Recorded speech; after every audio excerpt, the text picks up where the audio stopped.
Snowflake Bentley by Jacqueline Briggs Martin. In the days when farmers worked with ox and sled and cut the dark with lantern light, there lived a boy who loved snow more than anything else in the world. Wilson Bentley's happiest days were snowstorm days. He watched snowflakes fall on his mittens, on the dried grass of Vermont farm fields. Wilson Bentley was born February 9, 1865, on a farm in Jericho, Vermont, between Lake Champlain and Mount Mansfield, in the heart of the snow belt where the annual snowfall is about 120 inches. On the dark metal handle of the barn door, he said snow was as beautiful as butterflies or apple blossoms.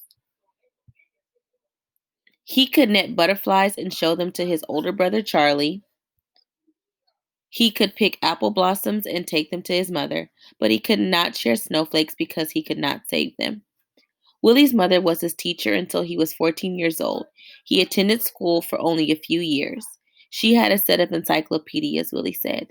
I read them all.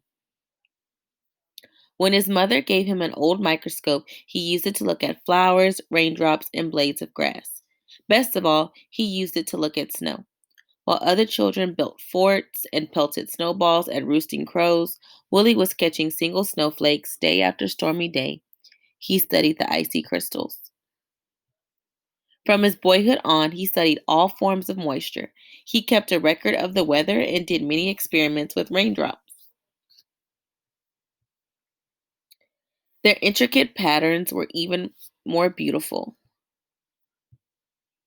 than he imagined. He expected to find whole flakes that were the same, that were copies of each other, but he never did. Willie decided he must find a way to save snowflakes so others could see their wonderful designs. For 3 winters, he tried drawing snowflakes.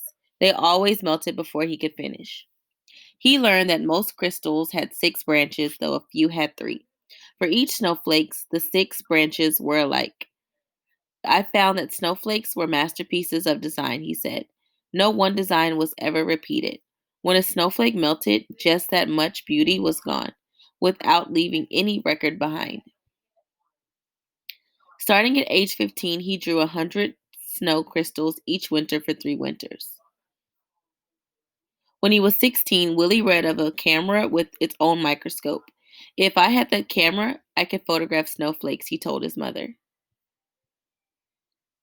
Willie's mother knew he would not be happy until he could share what he had seen. Fussing with snow is just foolishness, his father said. Still, he loved his son. When Willie was 17, his parents spent their savings and bought the camera. The camera made images on large glass negatives. Its microscope could magnify a tiny crystal from 64 to 3,600 times its actual size. It was taller than a newborn calf and cost as much as his father's herd of 10 cows. Willie was sure it was the best of all cameras. Even so, his first pictures were failures, no better than shadows. Yet he would not quit. Mistake by mistake, snowflake by snowflake, Willie worked through every storm.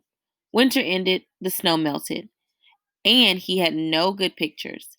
He waited for another season of snow. One day in the second winter, he tried a new experiment, and it worked. Willie had figured out how to photograph snowflakes.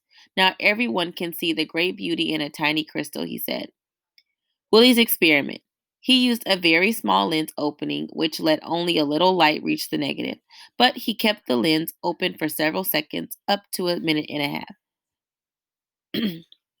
He learned, too, that he could make the snow crystal show up more clearly by using a sharp knife to cut away all the dark parts of the negative around the crystals. This etching meant extra hours of work for each photograph, but Willie didn't mind. But in those days, no one cared. Neighbors laughed at the idea of photographing snow. Snow in Vermont is as common as dirt, they said. We don't need pictures. Willie said the photographs would be his gift to the world. While other farmers sat by the fire or rode to town with horse and sleigh, Willie studied snowstorms. He stood at the shed door and held out a black tray to catch the flakes.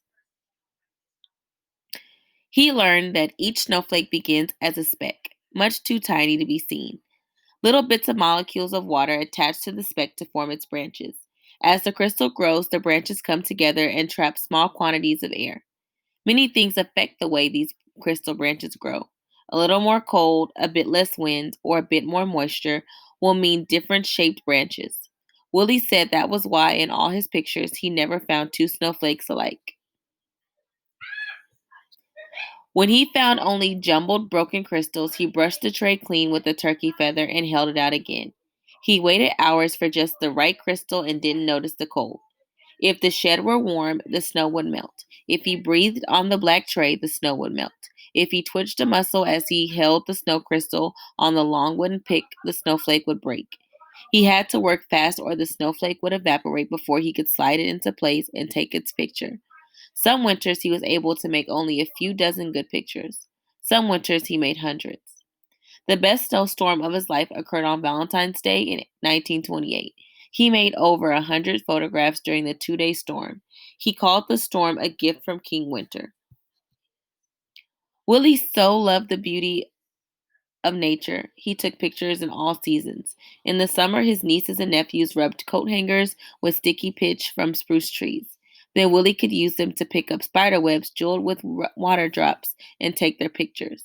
On fall nights, he would gently tie a grasshopper to a flower so he could find it in the morning and photograph the dew-covered insect. Willie's nieces and nephews lived on one side of the farmhouse that Willie shared with his brother Charlie. Willie often played the piano as they sang and shared stories and games with them. But his snow crystal pictures were always his favorites. He gave copies away or sold them for a few cents. He made special pictures as gifts for birthdays. He held evening slideshows on the lawns of his friends. Children and adults sat on the grass and watched while Willie projected his slides onto a sheet hung over a clothesline. Many colleges and universities bought lantern slide copies of his photographs and added to their collections each year. Artists and designers used the photographs to inspire their own work. He wrote about snow and published his pictures in magazines. He gave speeches about snow to faraway scholars and neighborhood skywatchers. "You're doing a great work," said the professor from Wisconsin. The little farmer came to be known as the world's expert on snow, the Snowflake Man. But he never grew rich.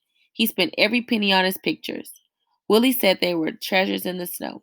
"I can't afford to miss a single snowstorm," he told a friend.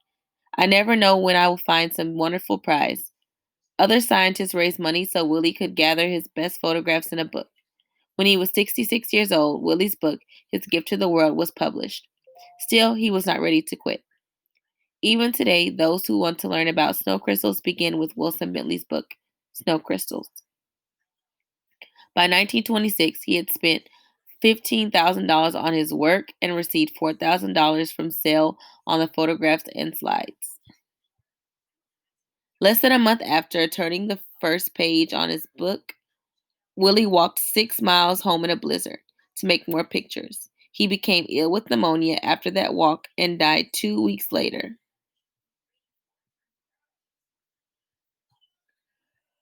A monument was built for Willie in the center of town. The girls and boys who had been his neighbors grew up and told their sons and daughters the story of the man who loved snow. 44 years after Wilson Bentley's death, children in his village worked to set up a museum in honor of the farmer scientist.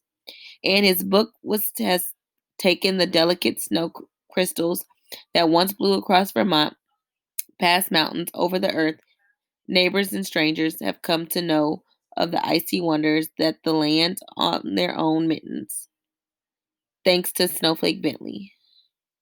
The plaque on the monument says, "Snowflake Bentley, Jericho's world-famous snowflake authority." For 50 years, Wilson A. Bentley, a simple farmer, developed his technique of microphotography to reveal to the world the grandeur and mystery of the snowflake, its universal hexagonal shape, and its infinite number of lovely designs.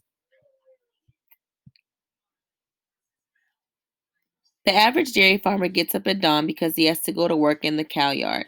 I get up at dawn too, but it's because I want to find some leaf hung with dew or a spider web with the dew, which the dew is made into the most delicate ropes of pearls.